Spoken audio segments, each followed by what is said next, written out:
Hello guys, कैसे हैं आप लोग। आशा करते हूँ बहुत ही अच्छे होंगे। तो आज मैं आप लोगों के लिए फिर से एक नया वीडियो लेके आया हूँ और लाला एसपी रोड जो सिद्धिप्रिया विवाह भवन है वहाँ पे एक नया शादी एक है मणिपुरी।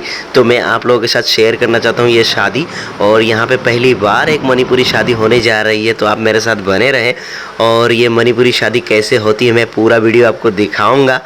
और मणिपुरी लोगों के लिए बहुत सारे जगह चाहिए, तो यहाँ पे तो भरपूर जगह है। जो सिद्धिप्रिया विवाह भवन है यहाँ पे बहुत बड़ा जगह है। आपको पहले भी मैंने बंगाली शादी और भी शादी दो एक दिखाया है और यहाँ पे दो एक प्रोग्राम भी दिखाया। तो आज मैं आप लोगों के साथ मणिपुरी शादी जो पहली बार एक मणिपुरी शादी होने जा रही है फर्स्ट टाइम, आप मेरे वीडियो को पूरा अंत तक देखिएगा। मैंने तो आपको बहुत सारे शादी दिखाया है, लेकिन ये मणिपुरी शादी बहुत ही एक नया वीडियो में लेके आया हूँ। तो आप मेरे साथ बने रहें और वीडियो को अंत तक देखिएगा।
गाइस आप लोगों को कैसा लगा मणिपुरी शादी? मुझे तो बहुत ही अच्छा लगा मणिपुरी शादी, और यहाँ पे बहुत ही अच्छा से उन लोगों ने अरेंजमेंट भी किया था। और आप लोग भी यहाँ पे कुछ शादी वगैरह जो भी कुछ फंक्शन है यहाँ पे कर सकते हैं। बहुत ही बड़ा जगह है, कोई भी फंक्शन हो तो यहाँ पे कांटेक्ट कर सकते हैं।